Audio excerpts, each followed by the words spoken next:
بسم اللہ الرحمن الرحیم نحمده ونصلي على رسوله الكريم اما بعد قال الله تبارك وتعالى اعوذ بالله من الشيطان الرجيم بسم الله الرحمن الرحيم لقد كان لكم في رسول الله أسوة حسنة وقال تعالى اعوذ بالله من الشيطان الرجيم وما ارسلناك الا رحمة للعالمين صدق اللہ العظیم۔ محترم بھائیوں، بزرگوں، دوستو، یہ ہمارا سیرت النبی کا 19واں جمعہ ہے۔ پچھلے جمعہ کو ہم نے سنا تھا اللہ کے پیارے نبی صلی اللہ علیہ وسلم نے کس طریقے سے مکہ کو فتح کیا، اور مکہ کو فتح کرنے کے بعد میں آپ صلی اللہ علیہ وسلم نے پورے مکہ کو، بیت اللہ کو اور مکے کے اطراف کے تمام علاقے کو بتوں سے صاف اور پاک کر دیا، اور یہ حکم نافذ فرمایا کہ مکے میں کوئی بھی اپنے گھروں کے اندر بت نہیں رکھے گا۔ بت یعنی مورت جسے ہم لوگ کہتے ہیں۔ اب آج کے بعد صرف اللہ کی عبادت ہوں گی، اور پورے جزیرۃ العرب کے اندر اللہ کے غیر کی عبادت نہیں ہوں گی۔ اس لیے مختلف صحابہ کو آپ نے روانہ کیا، جنہوں نے اطراف کے سارے بتوں کو توڑ دیا، بیت اللہ کی دیواروں کو تصویروں سے صاف پاک کر دیا، اور 360 بت جو بیت اللہ میں رکھے ہوئے تھے ان تمام بتوں کو نکال کر توڑ دیا گیا، اور پورے مکے میں یہ اعلان کر دیا گیا کہ مکے میں بھی کوئی اپنے گھر کے اندر کسی قسم کی تصویر اور مورت کو باقی نہیں رکھے گا۔ 1 شوال سن 8 ہجری اللہ کے پیارے نبی صلی اللہ علیہ وسلم کو پتہ چلا کہ طائف کے قریب میں قبیلہ حوازن اور بنو ثقیف کے لوگ، جو نہ مسلمانوں کی طرف سے تھے اور نہ ہی مشرکین کے طرف سے تھے، وہ ایک الگ جماعت تھی۔ انہوں نے آپس میں اتحاد کیا اور یہ طے کیا کہ اگر حضرت محمد صلی اللہ علیہ وسلم کو نہ روکا گیا، آج انہوں نے مکہ کو فتح کیا ہے، کل کو وہ طائف کی طرف بڑھیں گے۔ اس سے پہلے کہ وہ ہماری طرف بڑھے، ہم لوگوں کو یونائٹڈ ہو کر، متحد ہو کر، سارے قبیلوں کو مل کر ان کے اوپر حملہ کر کے ان کو روکنا چاہیے۔ اس کے لیے قبیلہ حوازن کا جو سردار تھا، اس کا نام تھا مالک ابن عوف، اس نے بنو ثقیف کے لوگوں کو اور جو چھوٹے چھوٹے قبیلے تھے سب کو ساتھ میں لیا۔ اللہ کے پیارے نبی صلی اللہ علیہ وسلم نے ایک صحابی کو روانہ کیا بات چیت کرنے کے لیے، حالات کو دیکھنے کے لیے۔ آپ کا منشا یہ تھا کہ ان کو ایمان کی دعوت دے، اسلام کی دعوت دے، مگر جب وہ حالات معلوم کرنے کے لیے گئے تو انہوں نے دیکھا وہاں تو جنگ کی تیاری چل رہی ہے، اور سارے حالات جو ہے وہ ایسے بنے ہوئے ہیں کہ وہ کبھی بھی مکے کے اوپر حملہ کر سکتے ہیں۔ انہوں نے آ کے اللہ کے نبی صلی اللہ علیہ وسلم کو اطلاع دی۔ رسول پاک صلی اللہ علیہ وسلم نے بھی اعلان کر دیا کہ حوازن اور ثقیف والوں سے مقابلہ ضروری ہے، اگر مقابلہ نہیں کریں گے تو پھر وہ ہمارے اوپر حملہ کر دیں گے۔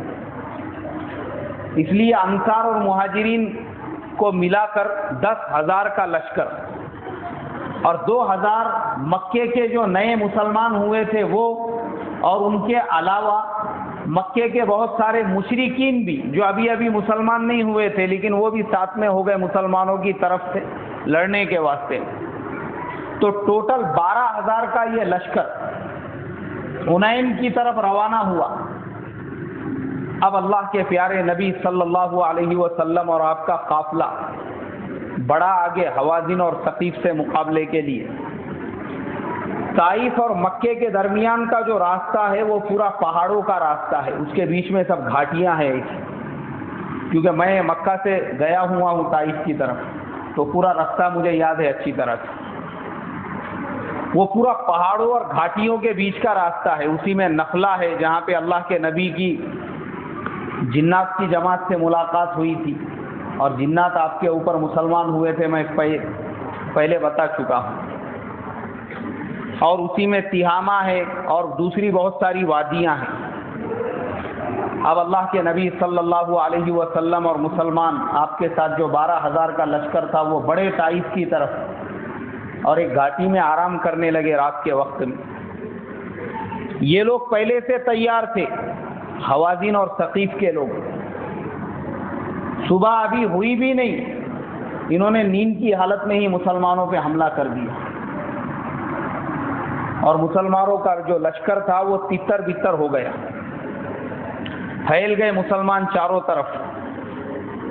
اور یہ جو مسلمانوں کا انتشار کی جو کیفیت بنی غزوہ حنین میں، اس کے اصل ذمہ دار وہ مشرکین تھے جو مسلمانوں کی طرف سے ان کا ساتھ دینے کے نام سے شامل ہو گئے تھے۔ انہوں نے ایک انتشار کی کیفیت پیدا کی اور ادھر ادھر بھاگنے لگے کہ ہمارے اوپر حملہ ہو گیا، ہمارے اوپر حملہ ہو گیا۔ اس کو دیکھ کر جو دوسرے مسلمان وہاں پہ سو رہے تھے، وہ مسلمان بھی سارے کے سارے جو ہے منتشر ہونے لگے۔ ان مسلمانوں میں بھی ایک انتشار کی کیفیت پیدا ہو گئی۔ اللہ کے پیارے نبی صلی اللہ علیہ وسلم نے جب یہ منظر دیکھا تو آپ نے آواز لگائی، انا ابن عبد المطلب انا النبی لا کذب، لوگوں میں ابھی زندہ ہوں، تمہارے درمیان میں موجود ہوں، اور میں یہاں پر ہوں، آؤ میری طرف جمع ہو جاؤ۔ آپ صلی اللہ علیہ وسلم کے ساتھ میں حضرت ابو بکر صدیق رضی اللہ تعالیٰ عنہ، حضرت عمر فاروق رضی اللہ تعالیٰ عنہ، حضرت عثمان غنی رضی اللہ تعالیٰ عنہ، حضرت علی کرم اللہ وجہہ، اور آپ کے چچا حضرت عباس بھی تھے۔ اب حضور صلی اللہ علیہ وسلم کے جو چچا ہے حضرت عباس، انہوں نے ایک ایک قبیلے کا نام لے لے کر ان کو بلانا شروع کیا کہ اے فلانے قبیلے کے لوگوں، اے فلانے قبیلے کے لوگوں، اے فلانے قبیلے کے لوگوں، آؤ ادھر جمع ہو جاؤ۔ حضرت عباس کی آواز سن کر وہ قبیلے آہستہ آہستہ حضور کے قریب جمع ہونے لگے، مگر وہ بھی تعداد زیادہ نہیں تھی، مشکل سے 100-150 لوگ جمع ہوئے ہوں گے۔ مگر اللہ کے نبی صلی اللہ علیہ وسلم اپنے خچر پہ سوار تھے جس کا نام دلدل تھا، آپ نے اس کو ایڑی ماری اور زور سے مشرکین کے اور دشمنوں کے لشکر میں گھس گئے۔ تو یہ جو 100 لوگوں کا قافلہ آپ کے ساتھ میں تھا، انہوں نے بھی پورے بے جگری کے ساتھ میں ان کے اوپر حملہ کر دیا۔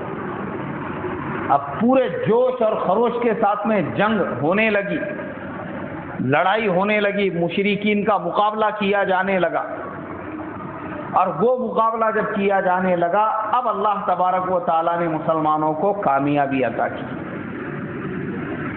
اب اللہ تبارک و تعالیٰ نے مسلمانوں کو کامیاب بنا دیا۔ پہلے مسلمانوں کو شکست ہوئی اور بعد میں مسلمانوں کو کامیابی۔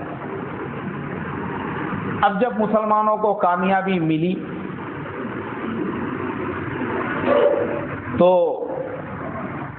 ثقیف اور حوازن کا غنیمت کا بہت سارا مال مسلمانوں کے قبضے میں آیا۔ 6,000 غلام اور باندیاں، 44,000 اونٹ اور 44,000 بھیڑ بکریاں، گائیں وغیرہ، یہ اللہ کے نبی صلی اللہ علیہ وسلم اور مسلمانوں کو غنیمت کے مال میں ملا۔ اور اس کے ساتھ میں 4,000 اوقیہ چاندی بھی تھی۔ آپ صلی اللہ علیہ وسلم نے آگے پیش قدمی کو جاری رکھا، اس لیے کہ ابھی یہ جو لوگ تھے جو بھاگ گئے تھے وہاں سے، یہ سارے لوگ طائف میں چلے گئے، اور طائف میں جانے کے بعد میں وہاں پہ جا کے قلعوں کے اندر یہ لوگ بند ہو گئے۔ اب اللہ کے پیارے نبی صلی اللہ علیہ وسلم روانہ ہوئے لشکر کے ساتھ میں طائف کی طرف. عوف بن مالک کا قلعہ راستے میں آتا تھا. مسلمانوں نے اس کو ختم کر دیا، منہدم کر دیا اور طائف کی طرف بڑھے.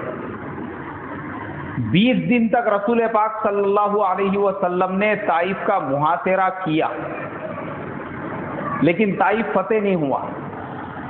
مگر وہ 20 دن کے محاصرے میں سب سے بڑا فائدہ کیا ہوا کہ طائف کے اطراف کے جو قبیلے تھے وہ آ کر حضور پاک صلی اللہ علیہ وسلم سے مل رہے تھے اور مسلمان ہو رہے تھے. وہ آتے حضور کے پاس آ کر ایمان کو قبول کرتے. فائدہ یہ ہوا کہ 20 دن میں وہ پورا علاقہ مسلمان ہو گیا طائف کو چھوڑ کر. اب اللہ کے نبی صلی اللہ علیہ وسلم نے 20 دن کا محاصرہ مکمل کیا، اور وہ مکمل کرنے کے بعد پھر آپ صلی اللہ علیہ وسلم لوٹے مکہ مکرمہ کی طرف. درمیان میں ایک مقام ہے جس کو جعرانہ کہا جاتا ہے. سارے غنیمت کے مال کو آپ صلی اللہ علیہ وسلم نے وہاں پہ جمع کر دیا، اور وہ سارا غنیمت کا مال مسلمانوں میں تقسیم کر دیا. جو نئے مسلمان تھے فتح مکہ کے بعد ایمان میں داخل ہوئے تھے ان کو زیادہ حصہ دیا گیا، ڈبل دیا گیا. مشرکین کو بھی دیا گیا یہ سوچ کر کہ ان کی تالیف قلب ہو سکے، وہ ایمان میں داخل ہو سکے، ان کے دلوں میں اسلام اور مسلمانوں کی محبت آ سکے. غنیمت کا سارا مال آپ نے وہاں پہ تقسیم کر دیا. اب آپ صلی اللہ علیہ وسلم کو جن دائی حلیمہ نے دودھ پلایا تھا وہ بھی قبیلہ حوازن کی سے تعلق رکھتی تھی. ان کے لوگ اللہ کے نبی کی خدمت میں پہنچے، کہا کہ حضور آپ کو حضرت دائی حلیمہ کا واسطہ جنہوں نے آپ کو دودھ پلایا تھا اور آپ نے بچپن ان کے یہاں پہ گزارا تھا، ہم انہی کے قبیلے کے لوگ ہیں. آپ صلی اللہ علیہ وسلم ہماری قوم کے جن لوگوں کو غلام اور باندیاں بنایا گیا ہے ان تمام کو آزاد کر دیں. اور کتنی تعداد تھی ان کی؟ 6000. اس لیے کہ 6000 لوگوں کو غلام اور باندیاں بنایا گیا تھا. 44,000 اونٹ اور 44,000 بھیڑ بکریاں اور گائیں یہ غنیمت میں آئی تھی. اللہ کے نبی صلی اللہ علیہ وسلم نے ان سے کہا کہ دیکھو جب ظہر کی نماز کا وقت ہوگا تو ظہر کی نماز کے وقت میں مسجد میں سارے مسلمان موجود رہیں گے، کیونکہ وہ جو مقام ہے جعرانہ میں نے آپ کو جو بتایا ہوں، اللہ کے فضل و کرم سے میں بھی وہاں پہ جا کے آ چکا ہوں. وہاں پہ قبرستان بھی ہے، اور وہ قبرستان کے اندر یہ 12 مسلمان صرف اس جنگ کے اندر شہید ہوئے تھے غزوہ حنین میں، ان کی قبریں ہیں وہاں پر. اور وہ قبرستان کو پورا گھیرا ہوا ہے چاروں طرف سے، اس کو دروازہ گیٹ وغیرہ کچھ بھی نہیں ہے. مگر لوگ کیا کرتے ہیں وہاں پہ دیوار کے بازو میں ایسے ٹائر رکھے ہوئے ہیں ایک کے اوپر ایک، اس کے اوپر چڑھ کے قبرستان کی زیارت کرتے ہیں، اس لیے کہ وہ غزوہ حنین کے شہداء کا قبرستان ہے. اور وہی بازو میں مسجد بھی ہے بہت بڑی بنی ہوئی، اور اس کے بازو ایک کنواں بھی تھا. لوگ اس کنویں کا پانی بھر بھر کے لاتے تھے، اس لیے کہ اللہ کے نبی صلی اللہ علیہ وسلم نے جب جعرانہ میں قیام کیا تھا تو اس کے پانی کو استعمال کیا تھا. تو وہ پانی کی خاصیت یہ تھی کہ اگر پتھری والا وہ پانی پیتا تو اس کی پتھری ریزہ ریزہ ہو کے پیشاب میں نکل جاتی تھی. اور سفید داغ جن لوگوں کو ہوتے ہیں وہاں پہ اگر کچھ دنوں تک وہ پانی استعمال کیا جاتا تو وہ پانی کی برکت سے وہ سفید داغ بھی دور ہو جاتا. اور ایک روایت مطلب قرآن حدیث کی روایت نہیں ہے، ایسی پبلک میں چلی ہوئی روایت. تو ایک روایت ایسی بھی سننے کو ملی وہاں پر جانے کے بعد میں کیونکہ وہاں میں نے جتنے لوگوں کو دیکھا لوگ وہاں سے عمرے کا احرام باندھتے ہیں، وہاں سے عمرہ کرنا سنت ہے، وہ میں آگے بتاؤں گا. تو لوگ پانی کی بوتلیں لے کر آتے تھے. بولے اس کے پانی کی ایک خاصیت یہ بھی ہے کہ جن کو اولاد نہیں ہوتی، بے اولادوں نے اگر اس کا پانی مستقل استعمال کیا تو اللہ کے فضل و کرم سے اس کی برکت سے ان کو اولاد بھی ہوتی ہے. اور یہ تمام برکتیں جو ہے وہ کس کی نسبت سے ہے بھائی؟ حضور پاک صلی اللہ علیہ وسلم کی نسبت سے، اس لیے کہ حضور نے وہاں پہ قیام کیا تھا اور اس کنویں کے پانی کو استعمال کیا تھا. تو اللہ کے نبی نے ان سے کہا، حوازن کے لوگوں سے، بولے جب ظہر کی نماز کا وقت ہوگا تو تم نے سارے لوگوں کے سامنے، سارے صحابہ کے سامنے کھڑے رہ کر میرے سے فریاد کرنا کہ اے محمد صلی اللہ علیہ وسلم ہمیں معاف کر دو، اور ہمارے مرد عورتوں کو جو غلام اور باندیاں بنایا گیا ہے ان کو آزاد کر دو. اس سے مقصد کیا تھا حضور کا وہ میں آپ کو بتاتا ہوں. اس کا مقصد یہ تھا کہ سارے صحابہ کے سامنے اگر وہ کھڑے رہ کر فریاد کرتے تو حضور وہ غلام اور باندیاں جو حضور اور حضور کے خاندان کے حصے میں آئی تھی ان کو آزاد کر دیتے، تو وہ دیکھ کر سارے صحابہ بھی آزاد کر دیتے. اب ایسا ہی ہوا. اللہ کے نبی صلی اللہ علیہ وسلم ظہر کی نماز کے لیے پہنچے، جہاں پہ آپ صلی اللہ علیہ وسلم نماز ادا کرنے والے تھے. سارے صحابہ انتظار میں تھے، جمع تھے. تو حوازن کے ایک آدمی نے کھڑے رہ کر کہا، اے محمد صلی اللہ علیہ وسلم آپ کریم آدمی ہیں، آپ رشتہ داروں کے ساتھ حسن سلوک کرنے والے ہیں، آپ سراپا رحمت ہے. آپ نے فرمایا کہ بولو کیا مقصد ہے، کیا چاہتے ہو؟ کہا کہ ہم حوازن کے لوگ ہیں، ہم کو معاف کر دو، ہم آپ کو حضرت حلیمہ سعدیہ کا واسطہ دیتے ہیں جن کا آپ نے دودھ پیا تھا، آپ ہمارے لوگوں کو آزاد کر دو. اب اللہ کے نبی صلی اللہ علیہ وسلم نے فرمایا کہ ٹھیک ہے، میں میرے اور میرے خاندان بنو عبد المطلب اور بنو ہاشم میں جتنے بھی غلام اور باندیاں ہیں سب کو آزاد کرنے کا حکم دیتا ہوں. حضور نے اپنے خاندان والوں سے کہا. تو صحابہ جو تھے انہوں نے جب دیکھا کہ حضور نے اور حضور کے خاندان والوں نے ان غلام اور باندیوں کو آزاد کر دیا ہے تو صحابہ نے کہا کہ حضور ما لنا، جو کچھ ہمارا ہے هو رسول اللہ، وہ سارا کے سارا اللہ کے نبی کا ہے، پھر ہمارا بچہ کیا ہے؟ جب آپ نے آزاد کر دیا تو پھر ہم کیسے غلام اور باندیاں رکھ سکتے ہیں؟ صحابہ نے کہا کہ ہم نے بھی ان کو آزاد کر دیا. تو ایک ہی وقت کے اندر وہ 6000 مرد اور عورتیں جو غلام اور باندیاں بنائے گئے تھے وہ سارے کے سارے آزاد ہو گئے. اب وہاں پہ حضرت حلیمہ سعدیہ کی ایک بیٹی تھی، ان کا نام حضرت شیمہ تھا. وہ آئی اور آنے کے بعد انہوں نے کہا حضور سے کہ حضور میں آپ کی دودھ شریک بہن ہوں. آپ نے پوچھا کیا اس کی کوئی نشانی ہے؟ کہا کہ ہاں، میں حلیمہ سعدیہ کی بیٹی شیمہ ہوں جن کو آپ نے بچپن میں کاٹا تھا، آپ کے دانت کا نشان میرے بدن پہ موجود ہے. انہوں نے جب وہ نشان دکھایا آپ صلی اللہ علیہ وسلم، انہوں نے جب وہ نشان بیان کیا، دکھایا نہیں، صرف بیان کیا، تو آپ صلی اللہ علیہ وسلم نے فرمایا کہ ہاں مجھے یاد ہے میں نے تم کو کاٹا تھا. اس کے بعد آپ صلی اللہ علیہ وسلم نے ان کے اکرام میں اپنی چادر بچھائی، ان کو وہاں پر بٹھایا، ان کا اکرام کیا، اور صرف اکرام ہی نہیں کیا، اپنی طرف سے ایک غلام اور ایک باندی ان کو ہدیے میں دی اور کہا کہ بہن اگر تم میرے ساتھ مدینہ چلنا چاہتی ہو تو میرے ساتھ مدینہ چلو، میں تمہارے لیے وہاں پہ رہنے کا انتظام کروں گا، الگ سے تم کو ایک گھر دوں گا. انہوں نے کہا کہ نہیں حضور، میں اپنے قبیلے کے ساتھ رہنا چاہتی ہوں. اور پھر وہ وہاں سے وہ غلام اور باندی لے کر روانہ ہو گئی، اور پھر انہوں نے اس غلام اور باندی کا نکاح کیا جن کی نسل سے آج بھی لوگ وہاں پہ رہتے ہیں.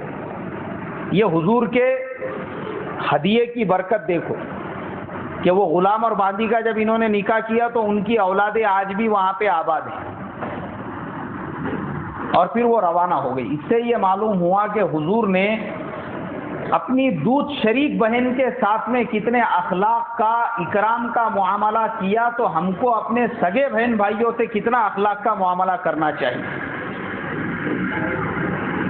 اللہ کے نبی صلی اللہ علیہ وسلم کو پتہ چلا، آپ کے کانوں میں ایسی بھنک پہنچی کہ مدینے کے بہت سارے نوجوان، ان کو اس بات کو لے کر ناراضگی ہے اور ان میں چیمی گوئیاں ہو رہی ہے کہ حضور صلی اللہ علیہ وسلم نے غنیمت کے مال میں سے مکے والوں کو زیادہ حصہ دے دیا۔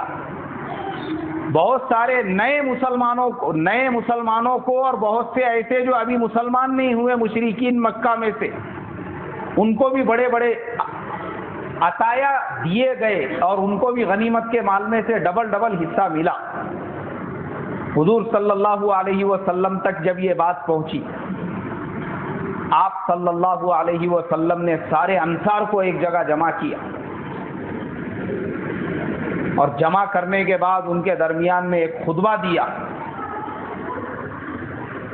اور کہا کہ اے مدینے کے انصار، کیا تم لوگ گمراہ نہیں تھے؟ انہوں نے کہا حضور بے شک ہم لوگ گمراہ تھے۔ کیا تم کو اللہ نے میری وجہ سے ہدایت نہیں عطا کی؟ کہا کہ حضور بے شک آپ کی وجہ سے ہی ہم کو ہدایت ملی، ورنہ ہم لوگ تو گمراہ لوگ تھے۔ اس کے بعد حضور نے کہا کہ اے انصار، کیا تم لوگ آپس میں لڑ کر ایک دوسرے کو ختم نہیں کر رہے تھے؟ انہوں نے کہا کہ حضور بے شک ہمارے آپس میں لڑائیاں تھیں، جنگیں تھیں، انتشار تھا۔ حضور نے فرمایا کیا میری وجہ سے اللہ تبارک و تعالیٰ نے تمہارے آپس میں جوڑ اور محبت نہیں پیدا کی؟ بولے ہاں حضور آپ کی وجہ سے ہمارے آپس میں جوڑ اور محبت پیدا ہوا۔ پھر آپ صلی اللہ علیہ وسلم نے فرمایا اے انصار، کیا تم غریب، نادار اور فاقہ کش نہیں تھے؟ کہا کہ ہاں حضور ہم لوگ غریب تھے، فاقہ کش تھے، نادار تھے۔ کیا اللہ نے میری وجہ سے تم کو غنی نہیں بنا دیا؟ کہا کہ حضور اللہ نے آپ کی وجہ سے ہی ہم کو مالدار بنایا ہے۔ آپ نے فرمایا کہ اے انصار یہ تو وہ باتیں ہیں جو میں نے تم سے کہی ہے، اب تم بھی مجھ سے یہ کہہ سکتے ہو کہ اے محمد صلی اللہ علیہ وسلم، جب آپ کی قوم آپ کی دشمن بن گئی، ساری دنیا آپ کی دشمن بن گئی، آپ کے لیے کوئی رہنے کا ٹھکانہ نہیں رہا، ایسے وقت میں ہم نے آپ کو مدینے میں ٹھکانہ دیا۔ اے انصار مدینہ، تم بھی مجھ سے یہ کہہ سکتے ہو کہ اے محمد صلی اللہ علیہ وسلم، جب لوگ آپ کی جان کے دشمن بن چکے تھے اس وقت میں ہم نے آپ کے جان کی حفاظت کی۔ اور آپ نے فرمایا اے انصار مدینہ، تم لوگ یہ بھی کہہ سکتے ہو کہ اے محمد صلی اللہ علیہ وسلم، جب جب آپ کو مدد کی ضرورت پڑی ہم مدینے سے باہر نکل کے آپ کے حق میں اور آپ کی تائید میں لڑتے رہے۔ اب انصار مدینہ دہاڑے مار مار کے رونے لگے۔ حضور نے فرمایا کہ تم بھی اپنے احسان مجھے یاد دلا سکتے ہو، لیکن اے انصار مدینہ، یہ جو مکے کے لوگ ہیں ان میں بہت سے نئے مسلمان ہیں، بہت سے مشرکین ہیں، میں نے ان کو غنیمت کا مال زیادہ اس لیے دیا ہوں تاکہ ان کی تالیف قلب ہو سکے، تاکہ اسلام اور ایمان ان کے دلوں میں بیٹھ سکے، مسلمانوں کے اخلاق ان کو پتہ چل سکے، میں نے اس کے لیے دیا ہوں۔ اے انصار مدینہ، تم جانتے ہو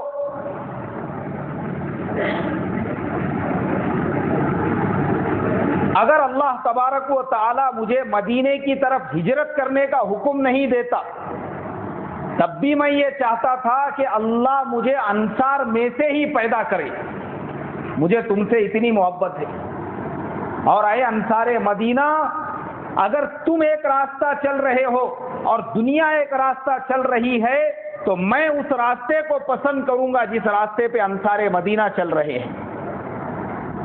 اس کے بعد آپ صلی اللہ علیہ وسلم نے فرمایا، اے انصار مدینہ، کیا تم یہ نہیں چاہتے ہو لوگ اپنے گھروں پر اونٹ، بھیڑ اور بکریاں اور گائیں بیل لے کر جائے اور تم اپنے ساتھ محمد الرسول اللہ کو لے کر جاؤ؟ انصار مدینہ نے جب یہ سنا دہاڑے مار مار کے رونے لگے، یہاں تک کہ ان کی داڑیاں تک آنسوؤں کے اندر تر ہو گئی۔ حضور نے فرمایا لے جانے دو، لے جانے والے اپنے ساتھ اونٹ لے جائیں گے، بکریاں لے جائیں گے، بیل اور بھیڑ لے کر جائیں گے، ارے تم اپنے ساتھ مجھے لے کر چلو، اس سے بڑھ کے اور تم کو کیا چاہیے؟ اس کے بعد اللہ کے نبی صلی اللہ علیہ وسلم نے وہاں پر عمرے کا احرام باندھا جعرانہ کے مقام پر۔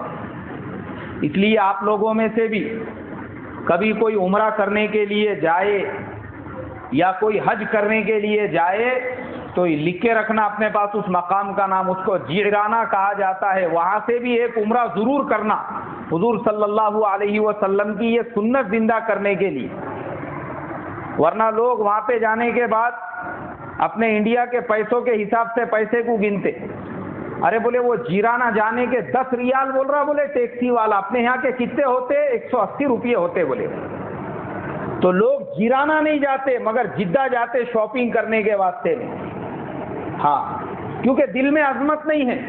ہاں جدہ جائیں گے شاپنگ کرنے کے لیے، سالی کے واسطے برقع، سالے کے واسطے کپڑے، ساڑو کے واسطے کپڑے، ساس کے واسطے نئی سینڈل، سسرے کے واسطے میں نیا جبہ، وہاں جا کے شاپنگ کریں گے۔ بہت سے تو سونا لے کے آتے جدہ سے اور کھجور کے بیچ میں رکھتے اس کو، نہیں اس میں برابر چیکنگ نہیں ہوتی، بولے وہ جو ایئرپورٹ پہ جو ہے نا چیک نہیں کرتے، وہ اگر کھجوروں کے بیچ میں ڈلہ رکھے ہوا رہا تو سونے کا، کیا کام کا ہے ایسا؟ مجھے بتاؤ نا آپ۔ تو لوگ جیرانہ نہیں جاتے، وہ بیچارے جیرانہ کے لیے گاڑی والے آواز لگاتے پھرتے عزیزیہ کے اندر اور دوسری بلڈنگوں کی طرف، جیرانہ جیرانہ۔ بولے ارے کائی کو جیرانہ جانے کا 10 ریال ٹکٹ ہے، بولے جیرانہ کا خالی جانے کا اور پھر آنے کے 10 ریال۔ لیکن آپ لوگ یاد رکھو، آپ لوگوں کو اگر اللہ نے حج یا عمرے کی توفیق عطا کی تو ایک آدھ دو عمرے جیرانہ سے بھی جا کے کرنا، بھلے ہی کتنا پیسہ اس کے اندر لگے۔ تو اللہ کے نبی صلی اللہ علیہ وسلم کی یہ سنت ہے، حضور صلی اللہ علیہ وسلم نے جیرانہ سے جو ہے وہاں سے ایک احرام باندھا عمرے کا اور مکہ مکرمہ میں تشریف لے آئے، اور مکے میں آنے کے بعد پھر آپ صلی اللہ علیہ وسلم نے عمرہ مکمل کیا، اور عمرہ مکمل کرنے کے بعد چونکہ فتح مکہ کے واسطے حضور ادھر ہی تھے، مکہ فتح ہوا، غزوہ حنین ہوئی اور وہ سب ہونے کے بعد میں ابھی آپ ادھر ہی تھے، اب آپ کو مدینہ جانا تھا واپس۔ تو آپ صلی اللہ علیہ وسلم نے حضرت اسید بن عتاب رضی اللہ تعالیٰ عنہ یا عتاب بن اسید، ان صحابی کو مکے کا امیر بنایا۔ ان کی عمر مشکل سے صرف 20 سال تھی، 20 سال کا نوجوان بچہ، ینگ لڑکا، ان کو اللہ کے نبی صلی اللہ علیہ وسلم نے مکے کا گورنر بنا دیا، امیر بنا دیا، اس لیے کہ اب آپ مدینہ جانے والے تھے۔ اور حضرت معاذ ابن جبل رضی اللہ تعالیٰ عنہ کو ان کا نائب بنایا تاکہ دونوں ایک دوسرے کے رائے مشورے سے کام کرتے رہیں، اور 1 درہم روزانہ ان کی تنخواہ طے کی تاکہ وہ حکومت کا نظام جب سنبھالیں گے تو پھر کاروبار کہاں سے کریں گے، بزنس کہاں سے کریں گے، گھر والوں کا خرچہ کہاں سے چلائیں گے۔ اس کے لیے میرے محترم بزرگوں، دین کے امور میں بھی جو لوگ لگے ہوئے ہوتے ہیں ان کی تنخواہ اسی لیے طے کی جاتی ہے اگر ہم ان کو تنخواہ نہیں دیں گے تو پھر وہ کمانے کھانے میں لگیں گے تو پھر دین کا کام کہاں سے کریں گے؟ تو اس کے لیے ائمہ کی تنخواہ طے کی جاتی ہے، مدرسے میں پڑھانے والے معلمین کی تنخواہ طے کی جاتی ہے، تاکہ ان کو بقدر ضرورت مشاہرہ ملے تو وہ دین کا کام ایک سوئی سے کر سکے۔ تو یہی معاملہ اللہ کے نبی نے حضرت عتاب ابن اسید کے ساتھ میں کیا، ان کی ایک تنخواہ مقرر کر دی کہ ان کو 1 درہم روزانہ بیت المال سے گھر خرچے کے لیے دیا جائے گا، اور ان کو امیر بنا کے 24 ذی القعدہ سن 8 ہجری کو اللہ کے نبی صلی اللہ علیہ وسلم مکے سے مدینے کی طرف روانہ ہو گئے۔ اور یہ جو حضرت عتاب ابن اسید تھے، یہ پہلے وہ مسلمان گورنر اور امیر بنے جن کو مسلمانوں کے جماعت کے ساتھ میں حج اور عمرہ کرنے کا موقع ملا۔ پہلا وہ حج کا سال تھا، انہوں نے حج بھی کیا مسلمانوں کے امیر بن کر، اور پھر اس کے بعد میں مشرکین بھی ابھی باقی تھے، وہ مشرکین بھی حج کے لیے آئے تھے، انہوں نے اپنے طریقے سے حج کیا، مسلمانوں نے اپنے طریقے سے حج کیا، لیکن مشرکین کو مسلمانوں کے اخلاق دیکھنے کا موقع ملا اور ان میں سے بہت سارے مسلمان ہو گئے۔ اب اللہ کے نبی صلی اللہ علیہ وسلم جب مدینہ منورہ میں پہنچے تو طائف کے اندر ایک صحابی تھے، وہ ابھی تک مسلمان نہیں ہوئے تھے، عروہ ابن مسعود۔ میں صلح حدیبیہ کے وقت میں ان کے بارے میں بتا چکا ہوں، جو مشرکین مکہ کی طرف سے بات چیت کرنے کے لیے آئے تھے اور حضور کے داڑھی کو بار بار ہاتھ لگا کے بات کر رہے تھے، یہ تھے حضرت عروہ ابن مسعود۔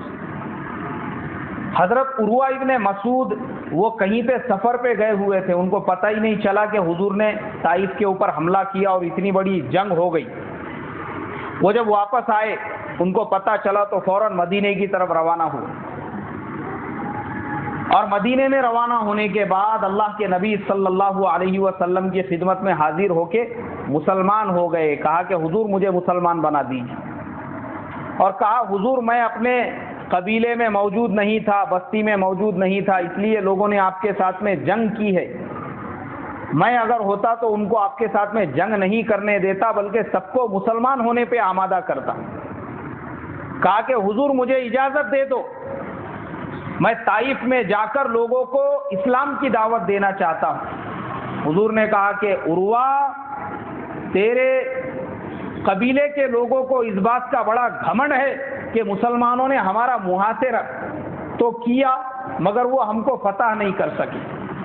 انہوں نے کہا نہیں حضور، میں سب کو مسلمان بناتا ہوں۔ اس کے بعد حضرت عروہ ابن مسعود طائف پہنچے، قبیلے کے سارے لوگوں کو جمع کیا، ان لوگوں کو لگا شاید یہ کوئی نئی بات بتانے والے ہیں،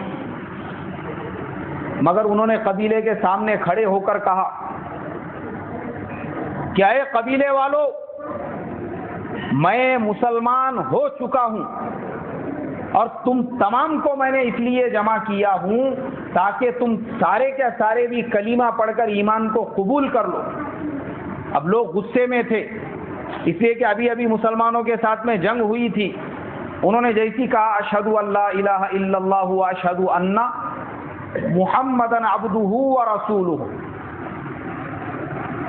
لوگوں کو غصہ آ گیا، لوگوں نے سب نے تیر نکالے اور تیر نکال کے حضرت عروہ کے اوپر ایسے شدت کے ساتھ میں حملہ کیا، وہ بیچارے جگہ پہ شہید ہو گئے۔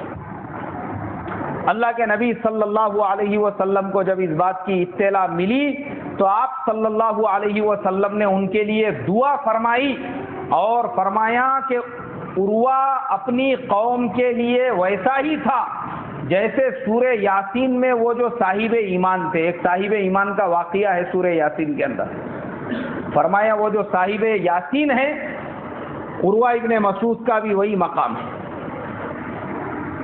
اب میرے محترم بزرگوں دوستو، اس کے بعد میں اسی سال کے اندر اللہ کے پیارے نبی صلی اللہ علیہ وسلم کو ایک لڑکے پیدا ہوئے جن کا نام آپ صلی اللہ علیہ وسلم نے حضرت ابراہیم رکھا،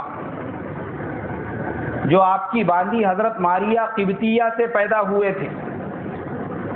اور اسی سال اللہ کے پیارے نبی صلی اللہ علیہ وسلم کی دختر حضرت زینب رضی اللہ تعالی عنہا کا انتقال اور ان کا وصال ہو گیا۔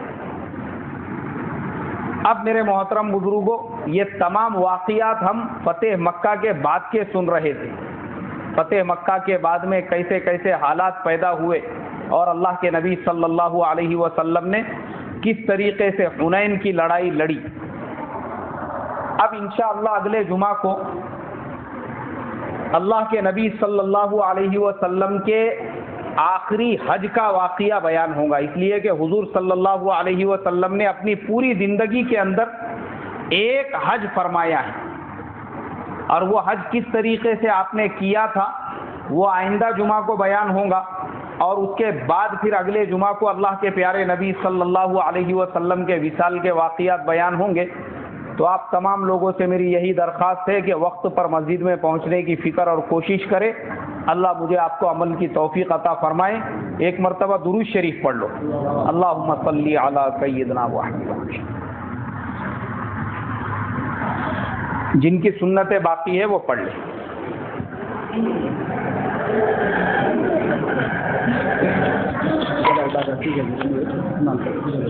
کیا بولے انہوں نے؟